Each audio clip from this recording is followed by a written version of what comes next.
The invitation to the Metropolitan Arts Foundation Gala arrived at my office in Manhattan with a handwritten note from my mother. Please RSVP regrets. This year's event is particularly high profile. I was reviewing quarterly financials for Chin Philanthropies when my assistant brought it in. The gala was Mom's biggest social event of the year, the one where Connecticut's wealthiest families gathered to see and be seen, to network and display their charitable credentials. The note was clear: don't come. I called her that evening. Olivia, darling, I'm glad you got my note. You understand why it's better if you skip this year. Not really, Mom, said. The Metropolitan Arts Foundation is celebrating its centennial.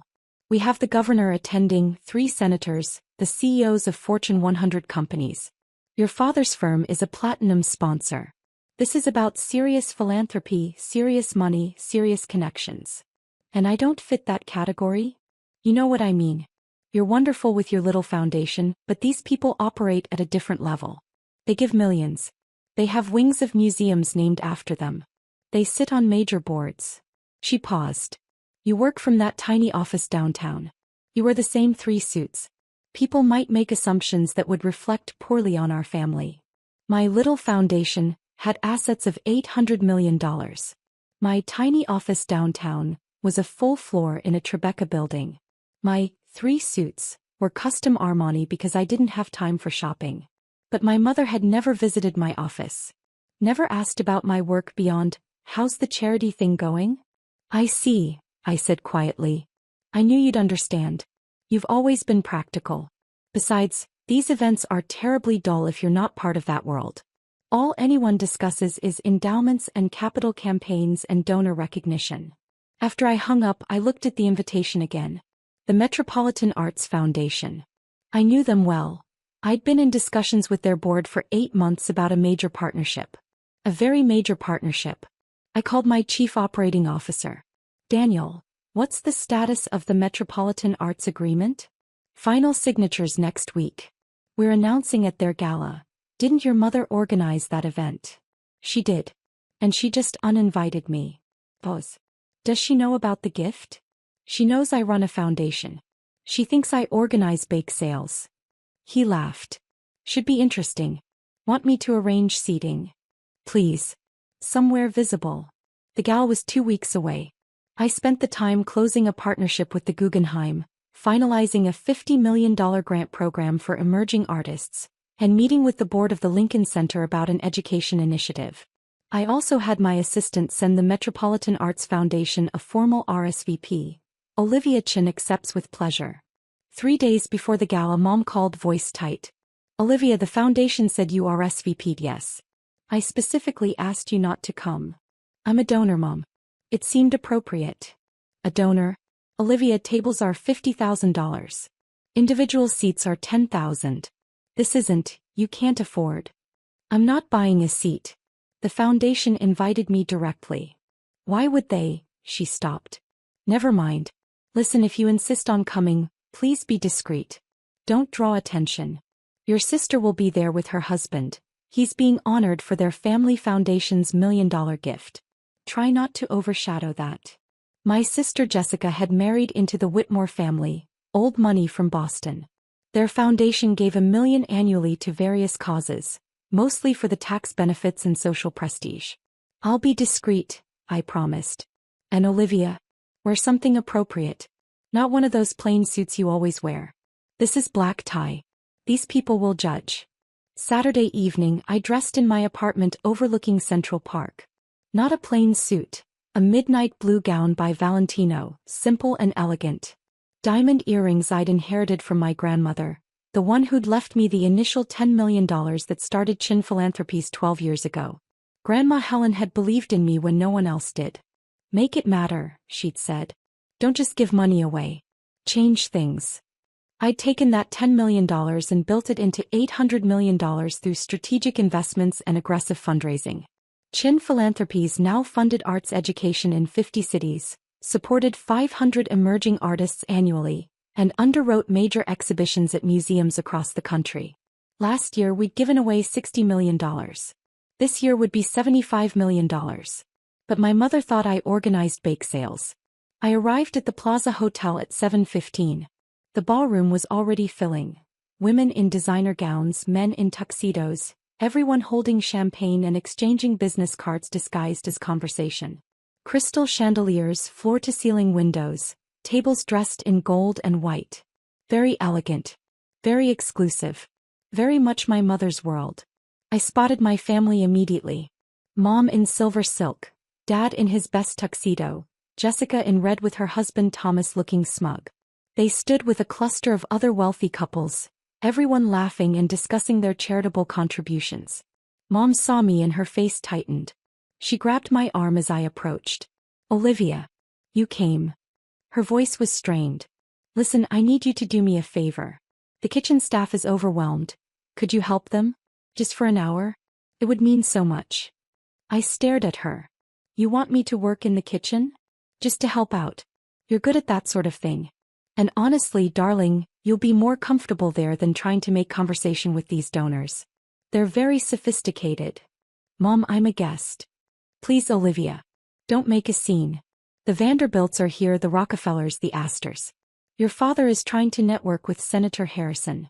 We can't have you wandering around looking out of place." Jessica appeared looking concerned. "Mom, what's wrong?" "Nothing, dear. I was just asking Olivia to help in the kitchen." Jessica's eyes widened. "Mom, you can't. Olivia is family." "It's fine," I said quietly. "I understand exactly where I stand." I walked away before they could respond, moving through the ballroom. Found the foundation's executive director, Margaret Walsh, near the stage. "Olivia." She embraced me warmly. "I'm so glad you're here. Ready for the announcement?" "More than ready. Your mother organized a beautiful event.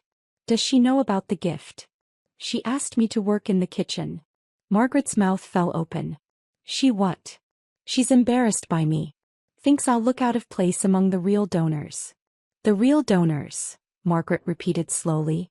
"Olivia, you're giving more than every other donor in this room combined." "She doesn't know that." Margaret shook her head. "Should I adjust the announcement? Make it less prominent?"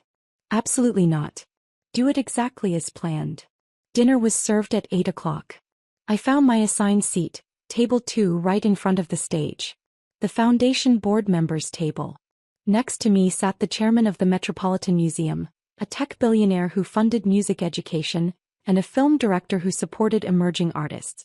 My family was seated at table 8, mixed with other major donors. I watched Mom's face as she realized where I was sitting. Confusion, then concern, then growing alarm. The meal was lobster and filet mignon. Conversation at my table was stimulating. Discussions about arts funding challenges, innovative grant programs, the future of cultural institutions. At 9 o'clock, Margaret took the stage. "Good evening, everyone. Thank you for joining us as we celebrate the Metropolitan Arts Foundation's centennial. 100 years of supporting the arts, nurturing talent, and enriching our cultural landscape." Applause rippled through the room. "Tonight, we're honored to recognize our major donors, the individuals and families whose generosity makes our work possible." She clicked a remote. The screen behind her filled with names and donation amounts. The Whitmore Family Foundation, $1 million over 5 years. My sister and Thomas stood waving to applause. Mom beamed with pride. More names appeared. 2 million. 3 million. 5 million. Each donor standing for recognition, basking in the spotlight. "And now," Margaret said, "I want to share some extraordinary news. The Metropolitan Arts Foundation has been in discussions with a philanthropic partner about a transformational gift. A gift that will reshape arts education in America. A gift that represents the largest single donation in our foundation's history." The room went silent. I saw Mom lean forward, probably hoping to hear the Vanderbilt name. Chin Philanthropies has committed $100 million over the next 10 years to establish the Chin Initiative for Arts Education. This program will provide full scholarships to 5,000 students annually, fund arts programs in underserved schools, and support emerging artists with grants and mentorship. Gasps echoed through the ballroom. 100 million was real money even in this crowd. Chin Philanthropies was founded 12 years ago by Olivia Chin, who built it into one of the most innovative arts foundations in the country. Please join me in thanking Olivia, who is with us tonight. The spotlight swung to my table. I stood as the room erupted in applause. Real applause, the kind that comes from genuine respect. At table 8, 4 faces stared at me in perfect synchronization. Mom's champagne glass tilted, spilling onto the tablecloth. Dad's mouth hung open. Jessica looked like she'd been struck by lightning. Thomas had gone pale. Margaret continued. Olivia started Chin Philanthropies with a $10 million inheritance and grew it to $800 million in assets through strategic investment and visionary fundraising. Last year alone, Chin Philanthropies distributed $60 million in grants. The foundation supports arts education in 50 cities, funds 500 emerging artists annually, and has partnered with every major museum in the country. The screen behind her filled with images. Schools we'd funded, artists we'd supported, programs we'd created. Children learning instruments, painters at work, dancers in rehearsal. Real impact, real change. Beyond the financial commitment, Olivia will serve on our board of directors and chair the new Education Initiative Committee. Her vision and expertise will guide the Metropolitan Arts Foundation into our next century. More applause. A standing ovation. The tech billionaire next to me gripped my shoulder. Extraordinary work. Truly extraordinary. When I sat down, my phone was already buzzing. I glanced at the screen.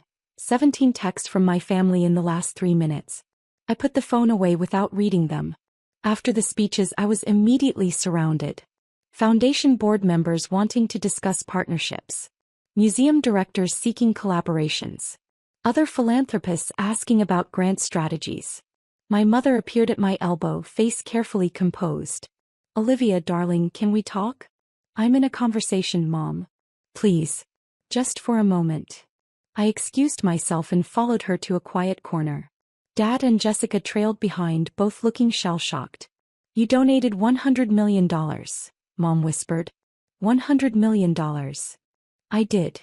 But you work from that little office. You wear the same suits, we thought. He thought I was poor. That I was embarrassing. That I needed to hide in the kitchen so I wouldn't shame the family in front of your society friends. She flinched. That's not what I meant. Isn't it? You literally asked me to work in the kitchen, Mom. At a charity gala. Because you were ashamed of me. We didn't know, Dad said. His voice cracked. Olivia, we had no idea you'd built something so significant. I tried to tell you. At Thanksgiving 3 years ago, I talked about expanding to new cities. You asked if I was still playing charity. At Christmas, I mentioned our grant programs. You changed the subject to Jessica's new house. At Easter, I tried to explain our endowment growth. You interrupted to discuss Dad's golf handicap. Jessica's eyes were shining. Livy, I'm so sorry. We should have listened. Should have asked about your work. You should have. But you didn't. You assumed that because I wasn't married into money like Jessica, because I didn't work at a corporate firm like Dad, because I chose nonprofit work, that I was somehow less. That I was an embarrassment to be hidden away. That's not. Mom stopped, unable to finish the lie. Thomas had materialized beside Jessica, looking uncomfortable. Olivia, the Whitmore Foundation would love to discuss collaboration opportunities. Would you? I looked at him. You'd love to collaborate now that you know I control $800 million? 20 minutes ago, your wife was embarrassed to be seen with me. He had the grace to look ashamed. Margaret approached with a couple in their 60s. Olivia, I'd like you to meet. The Vanderbilts, I said, recognizing them. We met at the Guggenheim opening last month. Mrs. Vanderbilt kissed my cheek. Darling, that announcement was magnificent. We must discuss your methodology. Our foundation could learn so much from your approach.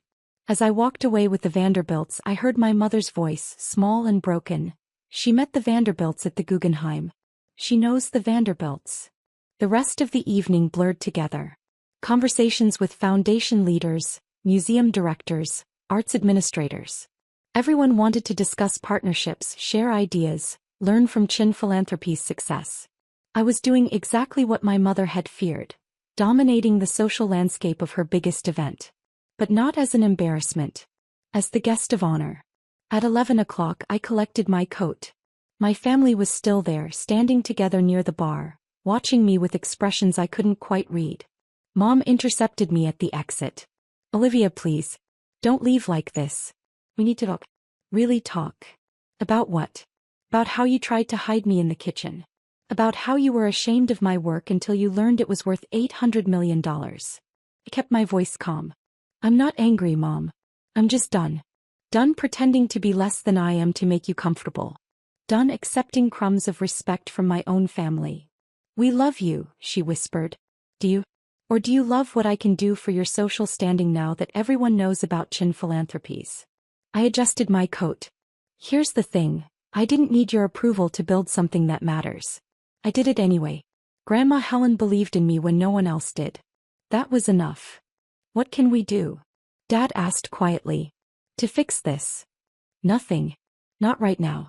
Maybe someday we'll find a way forward. But tonight I'm going home to my apartment that you've never visited, to review grants for artists you've never asked about, to continue work that you've never valued. I walked out into the Manhattan night, leaving behind the family who'd tried to hide me and the society that had just discovered I'd been the most important person in the room all along. My phone buzzed constantly during the cab ride home. Messages from my family, from new contacts made tonight, from arts organizations wanting to connect. And one text from Margaret. You changed everything tonight. Not just for the foundation, for every person in that room who will benefit from the Chin Initiative. Your grandmother would be so proud. I smiled, tears blurring the city lights outside my window. Grandma Helen had told me to make it matter. Tonight, surrounded by people who valued my work while my family tried to hide me, I'd proven that it did. And I'd done it without needing anyone's permission. Not even my mother's.